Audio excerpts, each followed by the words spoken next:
Good morning, Robert. Thank you for being here with us. Excited to be here.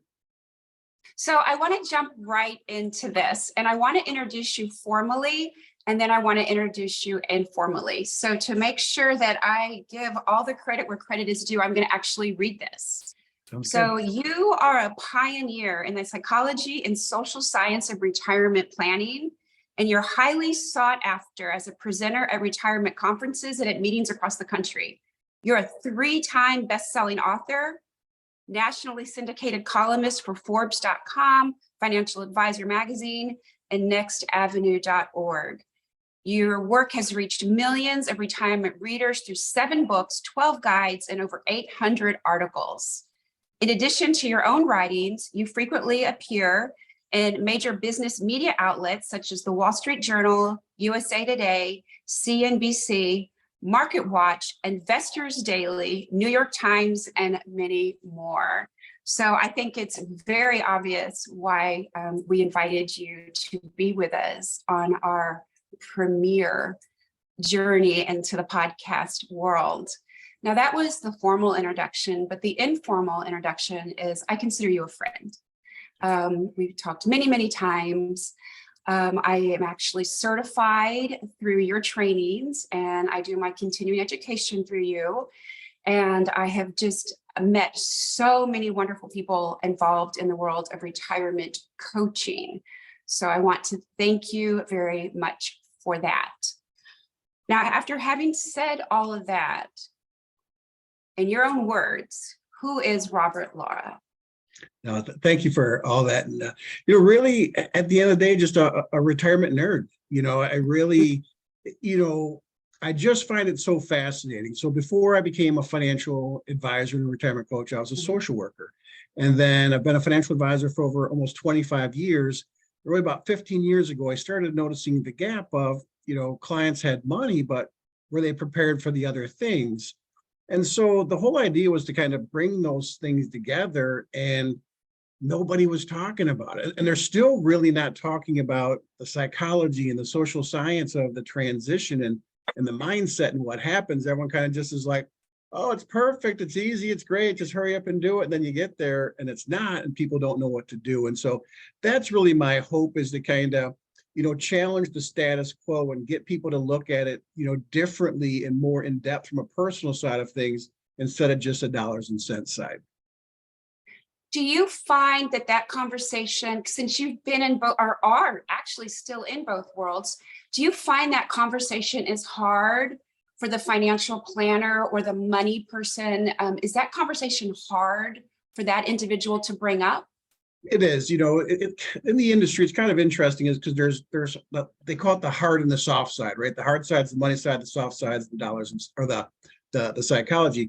And really most financial professionals are trained on the hard side. And that's where they're comfortable. And, even when I started the certification, I expected, maybe 80% of the people to go through it would be financial advisors, but it's not. It's more like 10 or 15% because they want to stay in their lane. But what's happened over the last 10 years is the conversation has bubbled up. And what I would consider these iceberg conversations, the stuff that lies below the surface that no one wants to talk about, are coming up in advisors' offices. And so we are seeing more financial professionals want to partner or work with a retirement coach, and they're getting it. They understand the need that, hey, great, you got $1 million and, you're a certain age and there you go, it's all going to work out. They realize that that's not the case. And so there's an evolution taking place. And I think it's one where, again, my goal and vision for the industry is that if an advisor is not certified in this type of work, that they have a coach in their office, because it's going to be an essential thing that, and again, I'll say there's no point in planning for the financial side if you don't have the personal side taken care of first. I as I've told you before, I feel like I kind of lucked into my good life right now. 30 years as a Dallas police officer, knowing it was time to retire, having been a commander for 20 of those years, I was ready to do something else, not work necessarily, but live. I just needed to live.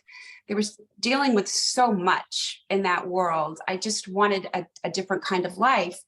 And having been a facilitator for Dave Ramsey for years and years and years, and being very familiar with the Retire Inspired, and then leading the entire Dallas Police Department with some other officers through that training, I knew that there were things I needed to think about in retirement. If I had not done that, I don't know what would have happened. I did have a list of things that I wanted to do, but I didn't really have a game plan, and I didn't really ask myself any questions. I was just like, well, I like plants. I want to work around plants. I want to do a daytime Bible study. I want to have a steady workout routine. I want to spend more time with women in the community. And so I had a list of things I wanted to do, but I'm kind of lucky that it worked out the way that it did. And now, after getting my certification as a life coach and getting my certification as a retirement coach, I see there's almost like a science to it now. I mean, there are things that we can do to prepare ourselves and prepare others. What advice, were you going to say something? No, I was just going to say, I mean, you're spot on with, you were fortunate that you kind of put some of these things in place and to really start, but you took action. And I think that's kind of where the gap is. And I think one of the most dangerous periods is the honeymoon period. Kind of as soon as you retire, you kind of do nothing. Well, then doing nothing means you keep doing nothing. And so the fact that you got active, and the other thing is, you might have been kind of generic in your thoughts, but you weren't super vague and just kind of like, well, we'll see what happens. And so I think those are, two key things that you had going for you for sure. Well, I'm not really a see what happens kind of person. So that did kind of save me a little bit. On the other hand of not being active, because I'll be honest, I said I was never going to wake up to an alarm clock, right? I was done waking up to an alarm clock. Well, I don't wake up to an alarm clock now. I wake up on my own way earlier than I ever said I was going to wake up, because I have a full life and I'm excited about doing things. What would you tell the everyday retiree, not so much the first responder right now, but the everyday individual out there that is considering retirement or might be in the first couple of years of retirement and it just isn't going how they thought it should go? Yeah, so I think there's a couple of things I would like to ask people. The first is, as you anticipate retirement, how do you know if you're winning at retirement? And, how do you set up a winning game plan or strategy?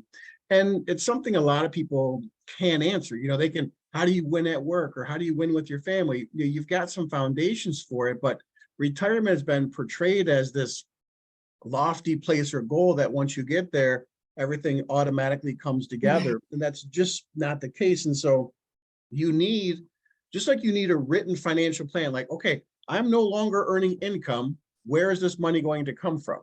And, so where are, your personal relationships, your engagement, your meaning, your achievements, where are those things going to come from? And so having a plan for what every day is going to look like and ways to replace your work identity, fill your time, stay relevant and connected, mentally and physically active, express your spiritual beliefs, and feel financially secure. And if you think about someone if you think of someone that's retired successfully, they've done a majority of those things. Now, most people just have a plan to feel financially secure and waste the first couple of years figuring the other stuff out. That's not the goal. That's what we developed our program for. It's what we have retirement coaches like you to help people develop an actual written plan for the non-financial so they've got something to execute. And I think that when we do it for the short term, just to get you over that hump, I think that we build skills within ourselves. We build the ability in ourselves to encourage curiosity, to encourage an open mind, so that as your 10, 20, 30 years of retirement go by, you can shift. It can grow. Some of the things that you think that you want to do, maybe you don't really want to do down the road, but you have that ability inside of you of success. Let's put it that way. You've been successful and you can continue that success. Well, you're right. I think it's putting those thoughts in your mind that, hey, here's what I'm going to do. Here's what I'm going to focus on, whether you call it the power of intention or just look at how the brain works. Like, it's all right there. And to your point, it's about shifting and resilience, that like, okay, I think I'm going to do this, but I mean, if you want to play golf 4 times a week, your shoulders are going to hurt after a couple months. And same thing, like maybe a great idea to watch the grandkids until you watch them every day for a week and you're like, wait a minute. And so I think it's going beyond those things. But and that's why I think having a trained professional and a process, is so important. That's the difference. It's not, hey, Kimberly, go meet with so-and-so and give them a 45-minute Tony Robbins speech and fire them up and then get them out there. There's really, let's break this stuff down, talk about it, look at it, because nobody has. It's really just been, how much money do you got? How old are you? Good, see you later.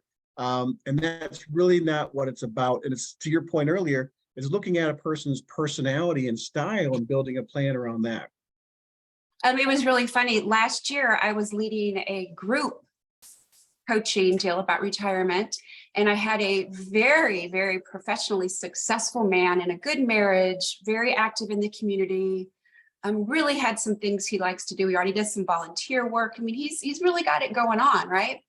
And he was answering the questions about the day, what does a day in retirement look like? And he did it as a homework assignment type thing, came back together, and he was really quiet at the beginning of the group. And I finally said, hey, what's going through that mind of yours? And he said, I never thought about breakfast.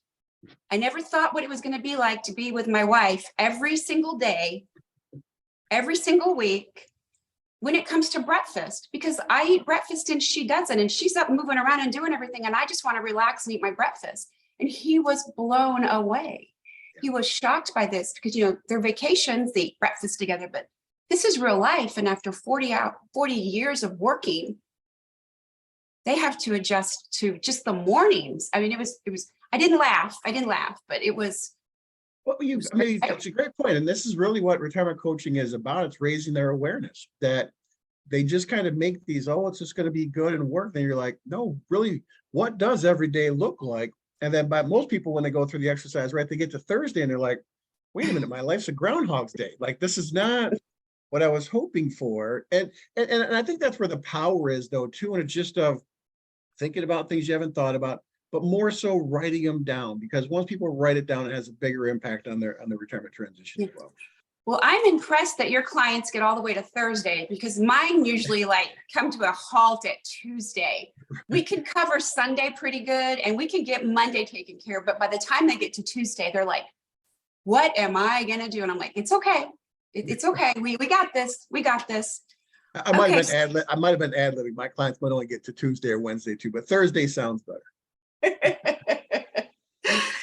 Okay, so we're talking about just everybody in retirement right now. Let's kind of bring that down to first responders, because as a recent retiree, even though I believe I retired successfully and I loved my job, and I believe I have a really good life. I'm very content. I'm filled with gratitude in my life. But, first responders, we have some extra that we have to address. We have some, and let's just call them issues and problems that really follow us throughout our life, well into retirement. It affects our families, it affects everything.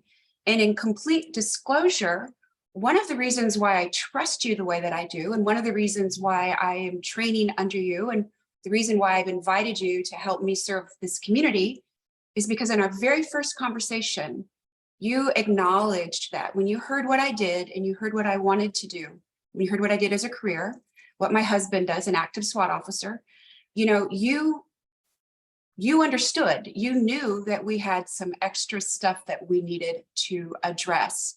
Can you speak to that? Is there anything that you would like to tell our first responders that they should possibly consider going towards retirement?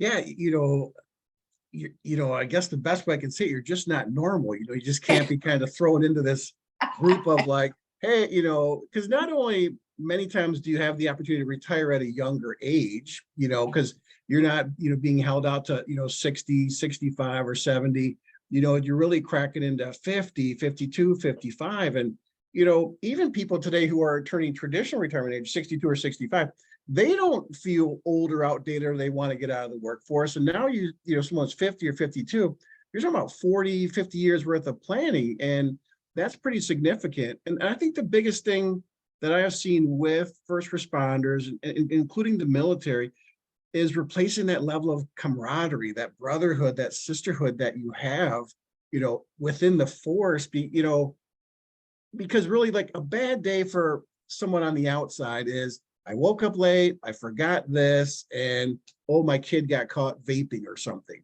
Where, okay, you lost someone within your unit, or you had to revive someone who overdosed, or it's so much more significant.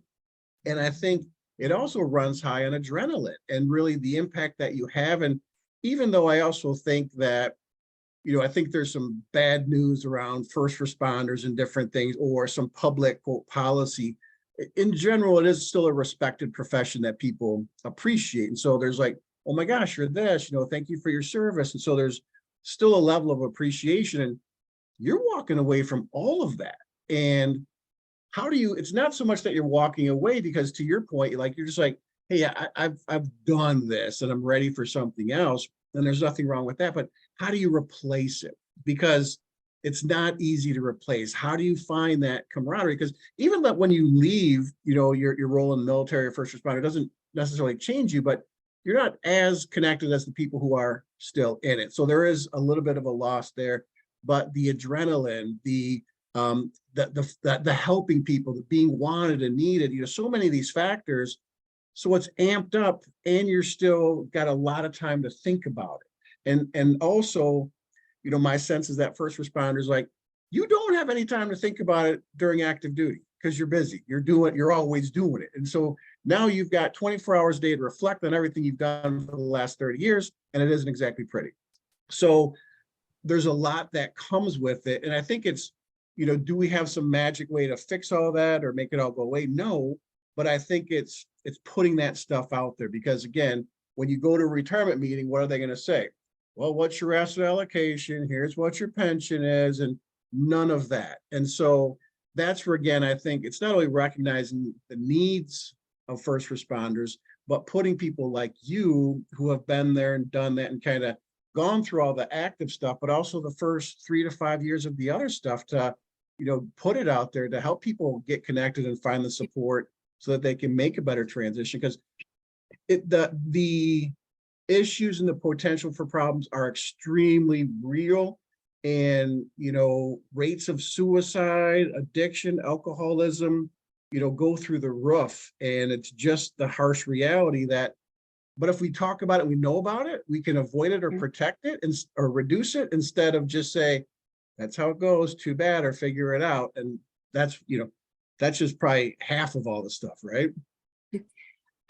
You hit so many nails on the head on that. And thank you so much for that. And I think you just, in your own words, expressed to the community why I trust you. And, and my husband, Todd, he heard our conversations, and he's like, he goes, Robert gets it. He understands it. And he knows that is the things that you mentioned is very prevalent in my own home. Mm-hmm. And in my friends and the people that I worked with for so long, and the women that I raised my children with. And, it's there, and it affects the spouses of the officers also. And this is why I am so called to doing what I'm doing.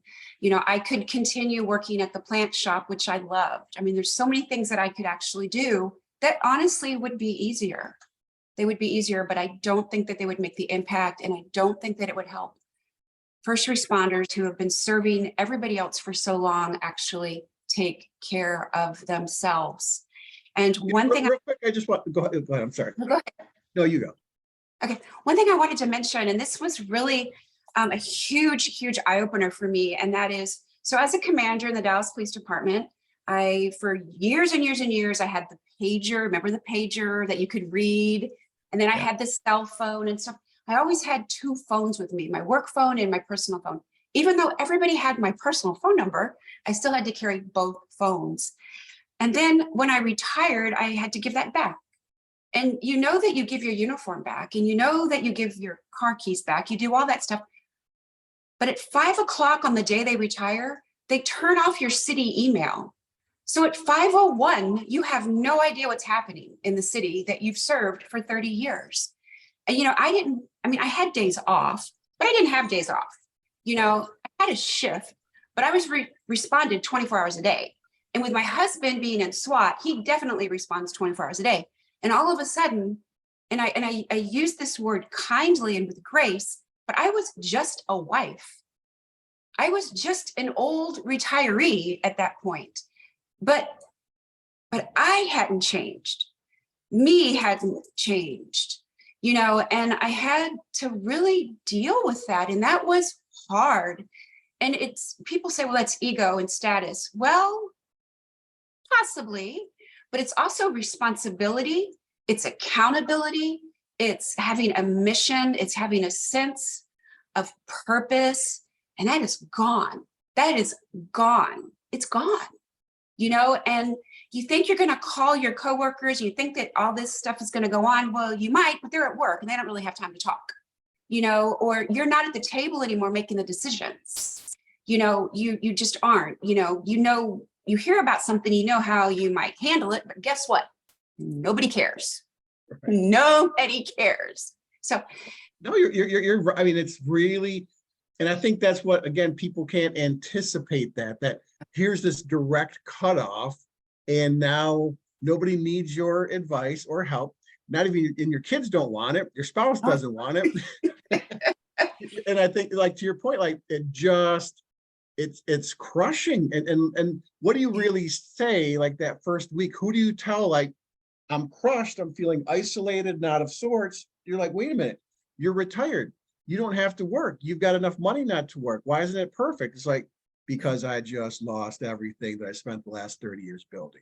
And but the other quick point I wanted to make, that the two kind of big things, I think that, women first responders are dealing with some additional challenges, because you're really the first generation, boomer women and Gen Xers, to really have, careers and be in the corporate and world. To, you're likely your mothers and grandmothers weren't in that place. So you're kind of juggling the traditional mom and wife responsibilities, but also leaving another part of your identity behind right around the same time your kids are probably going to college. So there's, a number of additional challenges, there.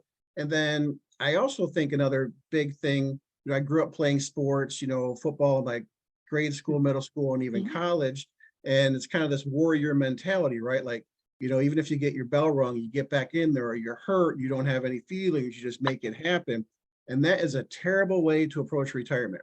And obviously there's a persona around first responders and with a similar kind of mentality, because the job requires it, but if you look at how they've changed the protocol in sports, there's check-in and processes, and you can't just, go in if you're hurt or you have your bell rung. You really have to go through, checks and balances. And it's the same with retirement, that as you approach it, it doesn't make sense to hard guy it, just figure it out and grind it out, because there's just a lot there. And, the opportunity is just to start to peel it back, start to replace some of that stuff, and not kind of, again, I want to be careful because I don't want to offend anyone, but it just doesn't make sense to do that. You're going to waste 2 or 3 years trying to figure it out, when there's a process, awareness, there are things that you can do to really make a better, quicker transition and still have an impact on people and not let it affect those around you.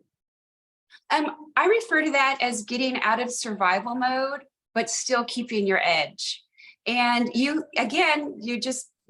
brilliant, because you hit, 2 nails in that conversation. Also, with the women, it's hard for us because we fought so hard to get to where we were. And, when I hired on 30 some years ago, there were not a lot of women, in the department. And I think we're at 14% right now nationally, which is still not a whole lot, but more. And, you fight for that, and you fight for everything, for your promotion and to do your job and to raise your kids while still being a cop and all that stuff. But fighting isn't a skill that you necessarily need for retirement. And I don't mean the physical fighting, but, you don't have to fight everything. Let's find a way to make it easier for ourselves. It doesn't mean that we're weak. It doesn't mean that we're scared. It doesn't mean that we're taking the easy way out. It's just, it's being smart. It's using what made us successful to continue that success through our lives. And, it's the same thing, with the fellas, it's the same thing there. And I can tell you tons of things that I have had to really, pivot, small pivots, recognize it, and make this say, hey, I'm going to make a good decision for me. I'm going to make a good decision for my marriage, for my family, for my community, and then take that and make it work. Take that and make it work. It's the skills we talked about earlier that when you get used to asking yourself questions and you get used to looking for different ways of doing things and finding out what matters to you, what your purpose is, and just being aware of everything out there, it's building that success upon success. So now I have the humdinger of a question for you. And that is, as a retirement coach, how does Bob Laura want to be remembered? Yeah, good question. I think the way I like to approach legacy is with a three-pronged approach, what I call 3Gs. And you'll have to look at, when you want to be remembered, what were you given? What did you inherit? What do you give every day? What are you giving? And then what are you going to leave behind? And I think for me, skipping to the what am I giving, what I want to be remembered for is just stuff like this, is just raising awareness, challenging the status quo, because I just think people haven't been taught to question retirement. I often think people are following someone else's directions to and through it, which one of my favorite series of questions is, whose rules are you following? Why are you following them? And what would happen if you broke them?